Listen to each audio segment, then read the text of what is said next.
പൈനാപ്പിളിൻ്റെ മധുരവും തൈരിൻ്റെ പുളിയും ചേർന്ന ഒരു പൈനാപ്പിൾ മോരുകറിയാണ് ഇന്ന് ഷെയർ ചെയ്യുന്നത്.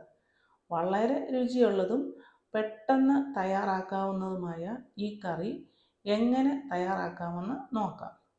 അതിനായിട്ട് പൈനാപ്പിൾ ചെറിയ പീസാക്കി തയ്യാറാക്കാനുള്ള പാത്രത്തിലിടുക. കൂടെ 1 ടീസ്പൂൺ മുളക് പൊടിയും 1/4 ടീസ്പൂൺ മഞ്ഞൾപ്പൊടിയും ഇത് വേകാൻ ആവശ്യമായ വെള്ളവും ഒഴിക്കുക. പൈനാപ്പിൾ സോഫ്റ്റ് ആകുന്നത് വരെ അടച്ചു വെച്ച് കുക്ക് ചെയ്യുക. ഇത് വേകുന്ന സമയം ഒരു മിക്സിയുടെ ജാറിൽ 1/2 കപ്പ് തേങ്ങ ഇടുക. കൂടെ ഒരു പച്ചമുളകും കൂടി ചേർത്ത് അരയ്ക്കുക. അതിനുശേഷം ഈ അരച്ച മിക്സിലേക്ക് 1/2 ടീസ്പൂൺ കടുകിട്ട് വീണ്ടും നന്നായി അരച്ച് മാറ്റി വെക്കുക. ഈ സമയം പൈനാപ്പിളൊക്കെ വെന്ത് വന്നിട്ടുണ്ട്. ഇനി വെന്ത പൈനാപ്പിളിലേക്ക് ഉപ്പിടുക.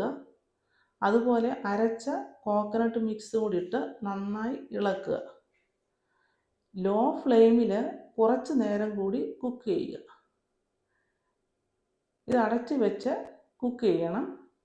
ഈ സമയം മിക്സിയുടെ ജാറിൽ 1 കപ്പ് തൈര് അടിച്ചെടുക്കുക. അടിച്ച തൈര് പൈനാപ്പിൾ കൂട്ടിലേക്ക് ഒഴിക്കുക.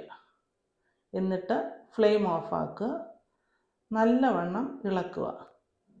ഇനിയും ഇതിൽ ഒഴിക്കാനായിട്ട് ഒരു വറവ് തയ്യാറാക്കണം. അതിനുവേണ്ടി ഒരു പാനിൽ വെളിച്ചെണ്ണ ഒഴിച്ച് ചൂടാകുമ്പോൾ കടുക് പൊട്ടിക്കുക. വറ്റൽമുളക് ഇടുക. കൂടെ കുറച്ച് ഉണക്കമുന്തിരിയും. ഇത് ഓപ്ഷണലാണ്. കുറച്ച് കറിവേപ്പിലൂടെ ഇട്ടിട്ട് ഫ്ലെയിം ഓഫ് ആക്കുക. എന്നിട്ട് ഈ വറവ് കറിയിലേക്ക് ഒഴിക്കണം. ഇവിടെ നല്ല ടേസ്റ്റി ആയിട്ടുള്ള പൈനാപ്പിൾ കറി തയ്യാറായി. ഈ സ്വാദേറിയ കറി നിങ്ങൾക്ക് ഇഷ്ടമായെങ്കിൽ ലൈക്ക് ചെയ്യുക, ഷെയർ ചെയ്യുക, കമൻറ്റ് ചെയ്യുക. അടുത്ത ഒരു ഈസി റെസിപ്പിയുമായി കാണുന്നത് വരെ ഹാവ് എ നൈസ് ടൈം.